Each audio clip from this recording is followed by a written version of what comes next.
बोलो जयकारा। बोलो मेरे श्री गुरु महाराज की जय। बोलो श्री सद्गुरुदेव भगवान की जय। बोलो श्री परमहंस दयाल जी महाराज की जय। श्री स्वरूप दर्शन, श्री आनंदपुर आश्रम। आप लोगों ने मेरे निवास के लिए बहुत सुंदर नक्शे बनाए हैं, परंतु सुंदर स्थान कहाँ बने और किस शहर या गांव में हो, इसके बारे में आप लोगों ने कुछ नहीं कहा। अब मेरी इच्छा पर निर्भर है कि मैं कहाँ पर अपना निज स्थान बनाऊं। इस समय मैं आनंदपुर आश्रम और सड़क के बीच हूं। यह स्थान मध्य में है। मेरा निवास स्थान भी मध्य में ही होगा। श्री सद्गुरुदेव जी अप्रैल सन 1935 में शुरू में पीपल भुट्टा आश्रम से आनंदपुर आश्रम में पधारे। वहां पर उन दिनों काफी अधिक संख्या में शरणागत परिवार और महात्मा जन रहते थे, परंतु वह बैसाखी का शुभ पर्व बड़ी धूमधाम से यहां मनाया गया। श्री महाराज जी ने यहां पर बहुत सी लीलाएं की। सांप से लीला। एक दिन हृदय सम्राट स्वामी परम ज्ञानानंद जी और अन्य सेवादार महात्माओं के साथ सैर के लिए गए। एक घने जंगल के समीप पहुंचकर महाप्रभु ने कार वहीं रुकवा दी और स्वयं पैदल घूमने लगे। जब कुछ आगे गए तो अकस्मात झाड़ी से किसी जंगली जानवर पशु की आहट सी हुई। आप साधारण मनुष्य के समान डर के वहां से भागे और अपने सेवादार महात्माओं को भी आज्ञा दी कि यहां से जल्दी चलो, यहां कोई भयंकर जंगली जानवर है। श्री सद्गुरुदेव जी को इस प्रकार भयभीत देखकर स्वामी परम ज्ञानानंद जी के दिल में शंका उत्पन्न हो गई कि श्री महाराज जी निर्भय पद के वासी और अंतर्यामी होकर इस प्रकार क्यों डरे। उनके मन में सूक्ष्म रूप से इस शंका ने घर कर लिया कि जो दूसरों को अभय पद प्रदान करने वाले हैं वे स्वयं क्यों डरे। इस शंका को वे किसी के आगे प्रकट भी ना कर सके और ना ही उन्हें श्री चरणों में अपने इस भाव को रखा। उन्होंने मन में निश्चय कर लिया कि श्री महाराज जी को इस प्रकार नहीं डरना चाहिए था। थोड़ी देर बाद महाप्रभु सैर से लौट आए। शंका समाधान। दूसरे दिन गुरुदेव फिर सैर के लिए चल पड़े। अंतर्यामी सद्गुरु जी अपने सेवक की भावना को भली भांति जानते थे। पैदल सैर करते करते महाप्रभु काफी दूर निकल गए। तब एक स्थान पर हरी हरी घनी घास को देखकर गुरुदेव वहीं खड़े हो गए और अपने सेवकों को सत्संग सुनाने लगे। सभी महात्मा जन एकाग्रचित होकर सत्संग सुनने लगे। तब अकस्मात स्वामी परम ज्ञानानंद जी की नजर श्री चरणों पर पड़ी। स्वामी परम जी देखकर बहुत हैरान रह गए कि एक बड़ा भयानक काले रंग का सांप श्री महाराज जी के चरणों में बैठा है। सांप ठंडी घास पर लेटकर श्री चरणों का दर्शन कर रहा है। कभी कभी वह सद्गुरुदेव जी के चरणों को छू भी लेता था। इस भयानक दृश्य को देखकर वह श्री महाराज जी को ना तो बाजू पकड़कर एक तरफ कर सके और ना ही उस भयंकर सांप को वहां बैठा देख सके। गुरुदेव के सत्संग में कोई विघ्न न पड़े, इस विचार से वे कुछ न बोले। फिर जब सांप सिर उठाकर श्री महाराज जी की टांग पर चढ़ने लगा तो उन्होंने डर से ऊंची आवाज में कहा, हुजूर, आपके चरणों में सांप लेट रहा है। समदृष्टि महाप्रभु कुछ भोले बनकर बोले, कहाँ है भैया, हमको तो दिखाई नहीं देता। फिर यहाँ सांप का क्या काम। तब सांप को अपने चरण कमलों से एक और धकेल कर दाता दीनदयाल जी बोले, व्यर्थ शोर मत किया करो। फिर स्वयं ही श्री महाराज जी एक तरफ हटकर कहने लगे, अच्छा, यदि आपको यहाँ कोई डर दिखाई देता है तो हम कहीं और चले जाते हैं, क्योंकि सांप डर वाली चीज जो हुई। वैसे यदि सोचो तो यह भी आपके समान ही सत्संग सुनने या दर्शन करने आया होगा। फिर संकेत रूप में महाप्रभु ने कहा कि हो सकता है कि ये किसी की शंका समाधान करने आया हो। स्वामी परम ज्ञानानंद जी ने श्री महाराज जी के चरण कमलों में दंडवत प्रणाम करके क्षमा मांगते हुए कहा, दाताजी, मेरे मन में कल ये संचय हो गया था कि आप निर्भय पद के स्वामी होकर एक जंगली जानवर से डरकर क्यों भागे। गुरुदेव, आज आपने मेरी कल वाली शंका का समाधान कर दिया। श्री महाराज जी ने स्वामी परम जी का प्रेम देखकर अपनी महिमा को बातों में ही टाल दिया। अंतिम सभा। गुरुदेव का परमार्थिक कार्य व्यवहार बहुत फैल चुका था। प्रेमियों के प्रेमवश श्री महाराज जी को भी कभी एक स्थान पर तो कभी दूसरे स्थान पर जाना पड़ता था। इस कार्य व्यवस्था के कारण गुरुदेव के पवित्र शरीर को काफी तकलीफ हो जाती थी। अब इस व्यवहारिक कार्य को संभालने के लिए विशेष प्रबंध की जरूरत महसूस होने लगी। महाप्रभु ने बहुत विचार विमर्श करने के बाद अपनी साधु मंडली में से 6 महानुभावों को इस व्यवहार के लिए नियुक्त किया। स्वामी निजात्मानंद जी, स्वामी बैरागानंद जी, स्वामी बेअंतानंद जी, स्वामी अभेदानंद जी, स्वामी अजूनियानंद जी, स्वामी सत विचारानंद जी। श्री महाराज जी ने इन महात्माओं को आज्ञा दी कि पहले आप किसी खास काम के बारे में आपस में सलाह कर लिया करो, फिर जरूरत पड़ने पर दूसरे महात्माओं को साथ मिला लिया करो। इस विधि से गुरु दरबार के व्यवहार को चलाना होगा। निज स्थान। अब गुरुदेव की मौज एक स्थान पर विराजने की हुई।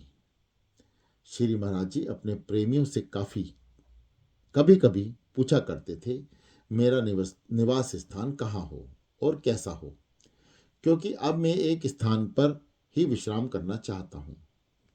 कुछ प्रेमियों ने अपनी भावना प्रकट करते हुए कुछ नक्शे भी बनाने शुरू कर दिए, जिनमें उन्होंने श्री महाराज जी के निवास स्थान के रूपरेखा बनाई।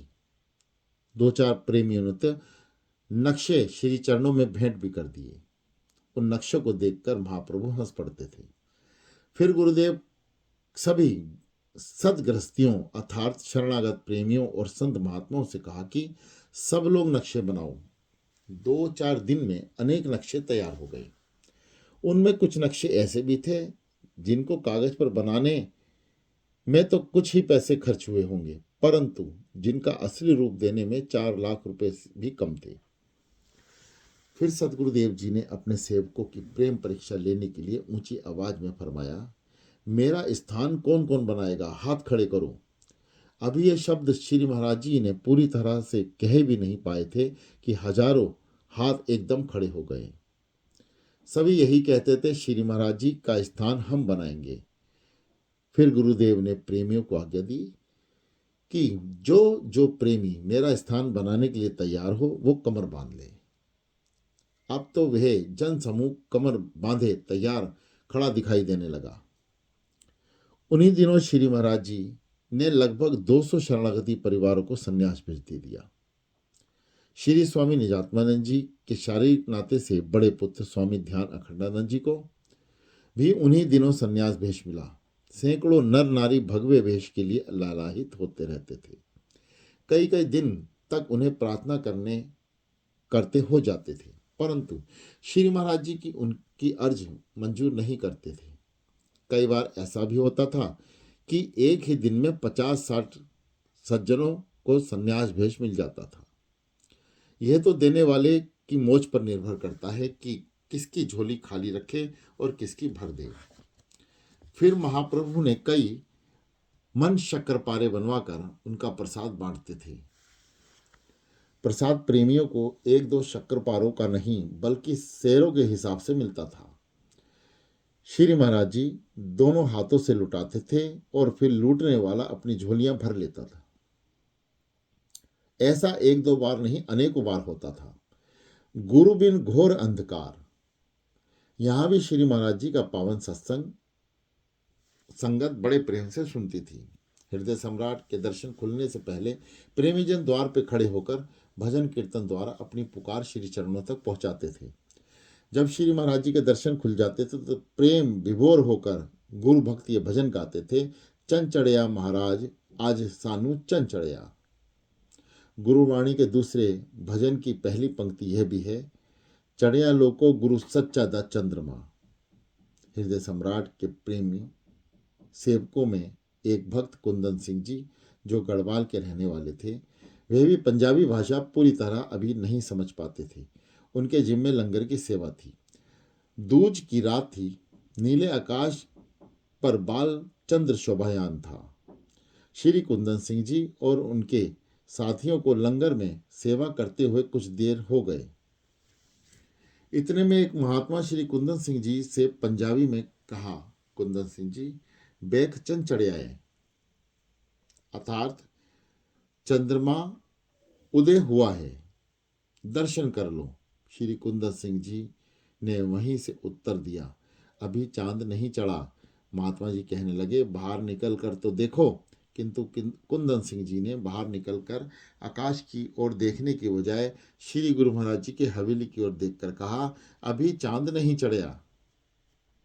महात्मा जी ने आकाश में चंद्रमा की ओर संकेत करके कुंदन सिंह जी से कहा, क्या तुझे दिखाई नहीं देता? ये देखो चांद चढ़ा हुआ है। महात्मा जी ने उत्तर सुन भोले भक्त कुंदन सिंह जी हैरान होकर कहा, महात्मा जी, आप इस चंद्रमा को चढ़ाया हुआ कहते हैं? मैं तो ये समझ रहा था कि जब ढोलक बाजे बजते हैं, भजन संकीर्तन होता है और श्री गुरु महाराज जी के दर्शन खुलते हैं, तभी चांद चढ़ा हुआ होता है। हम तो नित्य प्रति यही भजन सुनते हैं, चंद चढ़िया महाराज। यह तो आपने आज ही बताया है कि इसको भी चंद चढ़िया कहते हैं। भोले प्रेमी कुंदन सिंह जी की बात गलत ना थी। सच्चे प्रेमी के लिए तो चांद उसी समय चढ़ता है जब उसे अपने प्रियतम के दर्शन होते हैं। जैसो चंदा उबे सूरज चढ़े हजार, एते चानन हो दिया गुरु बिन घोर अंधकार। उन्हीं दिनों पंजाब से स्वामी निजात्मानंद जी अपने सत्संगियों समेत श्री इष्टदेव भगवान को लेने के लिए आनंदपुर पहुंचे। लगभग 2 महीने आनंदपुर में विराजमान रहकर श्री महाराज जी वहां से पंजाब आने के लिए विदा होने लगे तो प्रेमीजन हुजूर के जाने ही नहीं देना चाहते थे। श्री सदगुरुदेव जी ने ड्राइवर श्री हरनाम सिंह जी को कार चलाने की आज्ञा दी, परंतु सेवकों ने कार की चारों ओर दंडवत प्रणाम कर दिया। लीलाधारी प्रभु ड्राइवर को बार बार गाड़ी चलाने के लिए कहने लगे, किंतु कहाँ तो कई प्रेमी गाड़ियों के नीचे पड़े हुए थे, गाड़ी चले भी कैसे। अब श्री महाराज जी की विलक्षण लीला देखिए कि गाड़ी को चलते किसी ने न देखा और यह सबने देखा कि कार जन समूह को पार कर मुख्य द्वार के बाहर सड़क पर जा खड़ी है। जो प्रेमी गुरु आज्ञा पाकर दंडवत प्रणाम किए हुए थे, वे स्वयं ही उठ भागे। प्रेमी जनों ने मोटर को फिर घेर लिया और इस प्रकार कई घंटे बीत गए। निज स्थान का फरमान। अब दाता दीनदयाल जी ने एक नई लीला की। उन्होंने एक पलंग मंगवाया और उस पलंग पर विराजमान होकर अब सेवकों ने मोटर को छोड़कर पलंग को घेर लिया। अपनी मौजबश हजूर फरमाने लगे, अब एक तरफ महात्मा जन और दूसरी तरफ गृहस्थी लोग पलंग को उठाएं। इनमें से जो सदगुरुदेव जी को पंजाब ले जाना चाहते हैं और दूसरा दल उनको आनंदपुर में ही विराजमान रहने के लिए मजबूर कर रहा था। श्री महाराज जी की आज्ञा अनुसार उन प्रेमियों ने पलंग को उठाया। एक दल पलंग को आनंदपुर ले जाना चाहता था तो दूसरा दल पंजाब की तरफ मुंह किए था।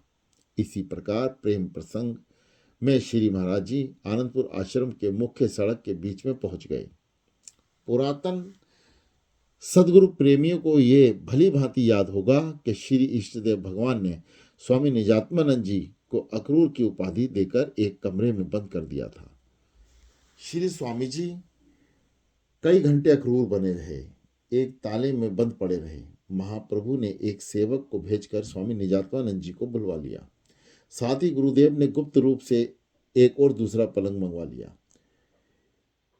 इस प्रेम प्रसंग में महाप्रभु ने कुएं के पास पहुंचकर सभी सेवकों को रुकने की आज्ञा दी और कहा कि इस कुएं का जल लाया जाए। सेवादार तुरंत जल का गिलास भर लाए। हृदय सम्राट बोले, इससे क्या बनेगा, गागर भर कर लाओ। यहाँ और कुछ बहुत प्रेमी प्यासे हैं, परंतु उन्हें पानी की प्यास से कहीं ज्यादा दर्शन की प्यास है। अच्छा, सब अपनी अपनी प्यास बुझाओ। ये दर्शन फिर किसी भाग्यशाली को होंगे। ये अंतिम दर्शन है, खूब प्यास बुझा लो। सेवादार जल के गिलास भर भर कर ला रहे थे और वे पानी संगत पर बरसाया जा रहा था। वे अमृत बूंदें प्रेमियों के लिए वास्तव में ही स्वाति की बूंदें थी, क्योंकि सेवागण चातक की तरह गर्दन उठाए एक बूंद को पाने के लिए एक दूसरे के आगे बढ़ने की कोशिश कर रहे थे। सेवादार जहां हाथ में जल नहीं पहुंचता था, वहां गिलास से जल पहुंचाने का प्रयत्न कर रहे थे, ताकि कोई उस अमृत जल से वंचित न रह जाए। दयालु प्रभु स्वयं तो दो चार घूंट ही पी सके। गिलास में थोड़ा ही जल बच गया। दाता दीनदयाल ने आज्ञा दी, इस जल को कुएं में डाल दो, क्योंकि इसका पानी कभी कभी सूख जाता है। वह जल डालने से उस दिन के बाद उस कुएं का पानी कभी खत्म नहीं होगा। श्री महाराज जी ने प्रेम परीक्षा लेने के लिए अपने सेवकों को फरमाया, आप दोनों में से जो दल जीत जाएगा हम उधर ही जाएंगे। प्रेमी ने जोर लगाया। उसका परिणाम यह हुआ कि पलंग के पाए और बाजू अलग अलग हो गए। महाप्रभु फौरन दूसरे पलंग पर विराजमान हो गए। फिर हृदय सम्राट अपने प्रेमियों को संबोधित करके बोले, आप सब प्रेमी हो। आप लोगों ने मेरे निवास के लिए बहुत सुंदर नक्शे बनाए हैं, परंतु वे सुंदर स्थान कहाँ बने और किस शहर या गांव में हो, इसके बारे में आप लोगों ने कुछ नहीं कहा। अब यह हमारी इच्छा पर निर्भर है कि हम कहाँ पर अपनी मौज निज स्थान बनाएंगे। इस समय मैं आनंदपुर आश्रम के मुख्य सड़क पर हूँ। यह स्थान मध्य में है, मेरा स्थान भी मध्य में बनेगा। यह भेद उस समय खुला जब श्री महाराज जी ने नंगली साहिब जिला मेरठ में आकर अपना निज स्थान गुरुद्वारा बनवाया। श्री नंगली साहिब एक चकोड़ी आश्रम पंजाब और दूसरा और आनंदपुर आश्रम ग्वालियर के बीच में है। बोलो जयकारा, बोलो मेरे श्री गुरु महाराज की जय।